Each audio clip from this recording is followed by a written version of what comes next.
Hey everybody, it's Miss Shearer here again for another video lesson for Fact and Opinion. And we have Luna curled up behind me once again. If you couldn't tell already, that's like her favorite sleeping spot, especially when I'm doing work at my desk. Let's go ahead and get started.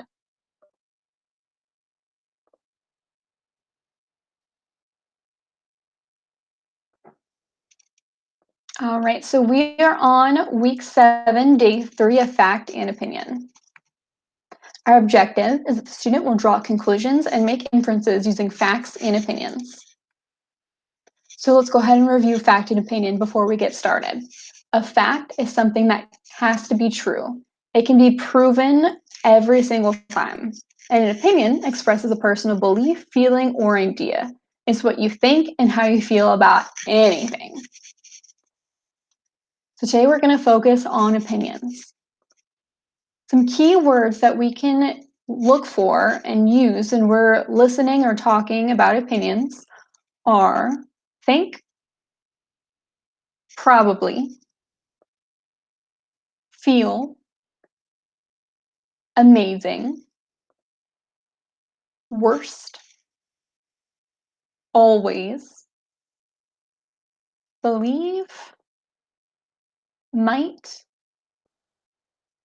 and never. So when we read, we can draw conclusions about facts, and then we can use those facts to form our own opinions. So when we are forming opinions using facts, I'm going to give you some examples. So if I have a fact that it's raining outside, I can't find my rain jacket, then my opinion is that it is best that I stay indoors.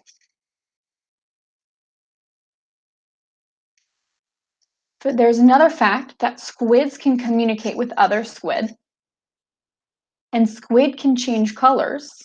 My opinion, using those two facts, that squids are strange but cool creatures. I can't prove that to be correct every single time. That means that that's an opinion. And there's a picture of a squid. Now I want you guys to practice filling out the opinion side of that T-chart that we were working on yesterday.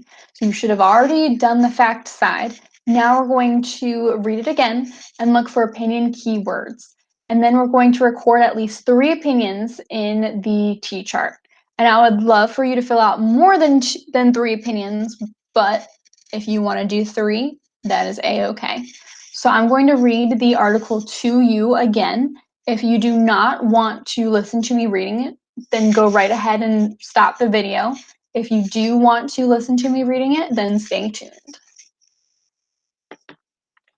So just a reminder, the T-chart should look like this, where you've got your facts on one side, except for it should be filled out now, and your opinion on the other. And you can do this just on any regular piece of notebook paper. Doesn't have to be this copy right here.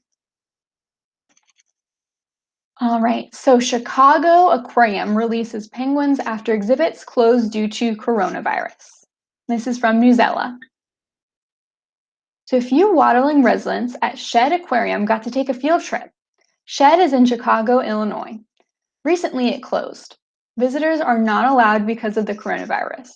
The coronavirus is a flu-like illness. It began in China.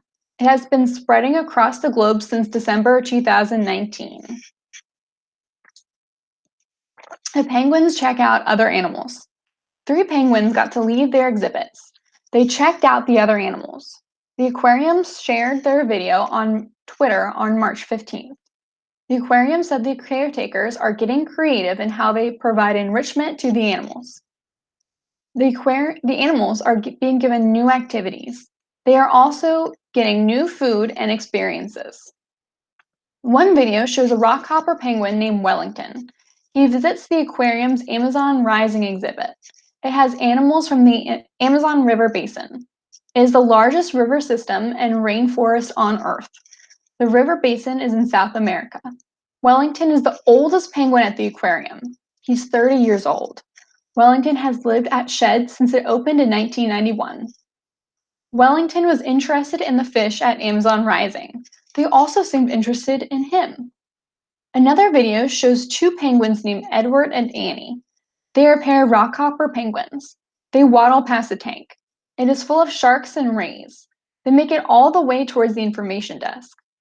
Illinois Governor J.B. Pritzker is in charge of the state. He shut down all the restaurants. He also closed schools.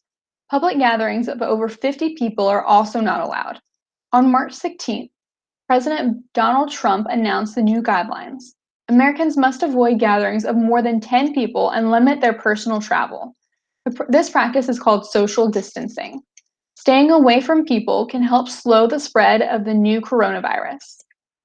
Trump says the new rules could last until August. Many popular attractions have had to close. Live streaming shows with popular animals.